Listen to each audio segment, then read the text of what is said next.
That's a sad thing, you know. But I guess it could be because it changes the quality of the work that's being done, and you can tell. I mean, if you listen to the you know, popular taste of the people, what they've been given is a different thing than. Do you know I could put this under here? I'm a bit bothered about the sound, the fire rate sound, is it? Pretty good. That's very good. It's pretty good. It's extremely flattering. Can you just say a bit more about the sort of music that, as you say, people are being fed out of this, what I suppose is this vast money-making Well, but machine? it's about to change. It's about to change. It's about to change. It will change. Yeah, you know, machines are making most of the music now. Have you noticed that? Have you noticed that all the songs sound the same?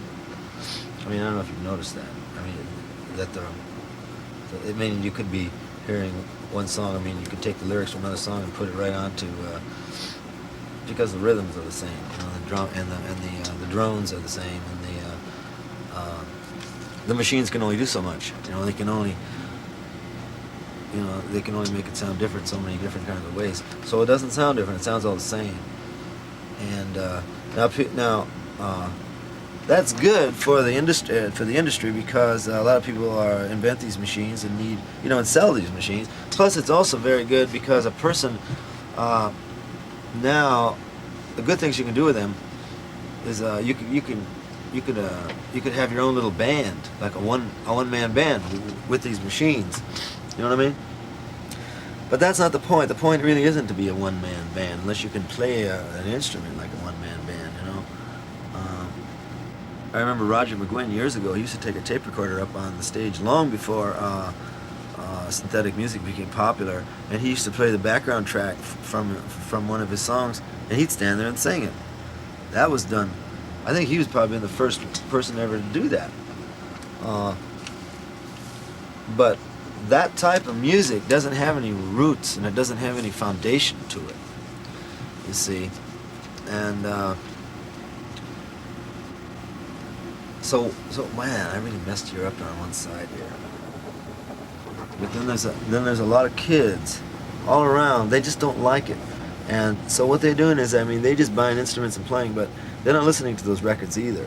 They're listening to the old records. So there's a lot of young groups, a lot of young kids that are playing music, which I see, which play the old style of music, and they're all kids now, but in 4 or 5 years they won't be, and that it's all going to turn around. It's all going to turn around.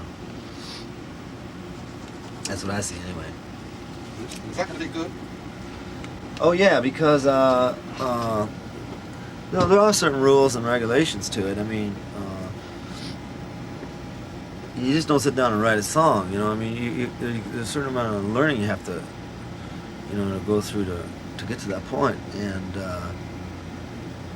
not only living experience, but I mean, you also have to learn how to, you know, you have to learn how to play an instrument, and some kind of, you know, you have to carry some kind of tune, I guess. So yeah, that is going to be good.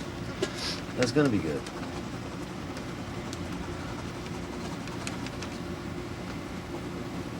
I just said it would be. In the hotel I'm staying in, I'm in room 801, and in 802, I find that there's a girl called Sarah Dillon. Yeah? Jesus. And you know, I had a drink with her, and she tells me she's your sister. Oh boy. What does she look like? She says that she looks very like you. I mean, she's dark. She's 10 years younger than you, and she has this extraordinary delusion. Well, there are people who follow me around, and they have passports, and they have driver's licenses, and they all have Dylan as their name. You know, what can I do about that? I can't do nothing about that. They change the name on their birth certificate and all that. You know, what are you asking me about? I mean, I don't. I suppose because I found it slightly frightening. I mean, Yeah. I personally. Well, you should report her to the local constable or something. She's an impersonator, I guess. You know, I don't know. One does think about John Lennon getting shot, and maybe you have to worry about something like that. I mean, what, have you made some sort of decision that you're not going to? What decision? Well, I mean, you don't have sort of security people around you and so on. I mean, and you apparently you flew up to Toronto. Oh, many times I have security people around me. Well, you just can't see them, that's all.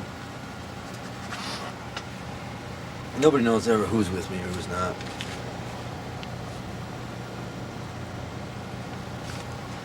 I don't advertise who I come in with.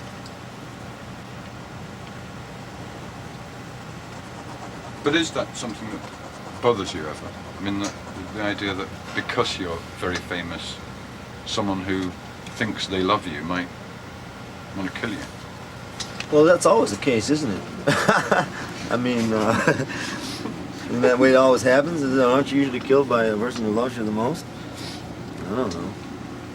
I mean, Jesse James was, supposedly. I mean, some guy got in close to him, you know, who he thought was his good friend.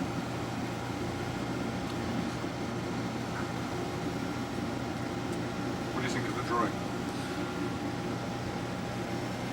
I don't know. A bunch of things that I don't like about it.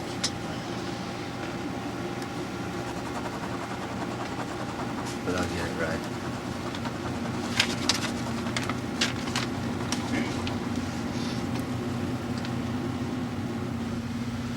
It's like, I got enough love around me, you know? So I don't need no people's love. I don't need to go out to play to a crowd of 20, 30, 50,000 people for their love. Some performers have to, you know, but I don't. I got enough love just in my immediate surroundings,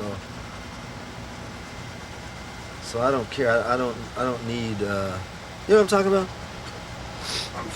I'm listening because I'm fascinated by what you're talking Yeah. about. I mean, that would account for why. Well, that accounts for why a lot of entertainers do what they do, because they want the love of another group of people, you know. And I don't do it for love. I do it because I can do it and I think I'm good at it, you know. And that's all I do it for. Does that explain why the other evening at the sort of mock concert, you didn't sort of say anything to the audience? You know, people in the press, they said, well, people all turned up to this thing, and why didn't John just say hello? What was I supposed to say hello for? It got nothing to do with me. I'm there making a movie. I'm not there in no crowd. What, are you serious? Yeah, I'm serious. That's what they said. You know, Well, why didn't you tell them? Oh, no, I mean, I just read it in the paper, and that made me wonder. I thought, well, why didn't you just say hello? I would. I'd feel the pressure. Nah, I'd I feel tell the you, pressure. no matter from what everyone. you say, it's not enough, is it? You know, if I could have gone, I'd say, hello, everybody, how you doing out there? And, you know, they say, play a song, bro, I'll play a song. I say, ah, man, I don't feel like it right now. Then that would be in the press. Well, John was there, you know, he was grumpy, he was moody, he was a recluse. He came out for a few minutes and he said hello to the audience and he went back into his trailer or something, into the seclusion of his own little kingdom, which is what, you know, people would say. I mean, it's You know, always, well, I'm just actually quoting you almost verbatim, something has been said. but it's always a losing situation. In What? terms of, Not for of me, what- of because what- I don't play that game.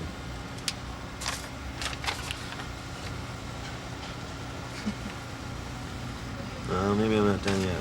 Still got something more to do. I don't play that game. And you wouldn't either if you were in my shoes. You wouldn't play that game.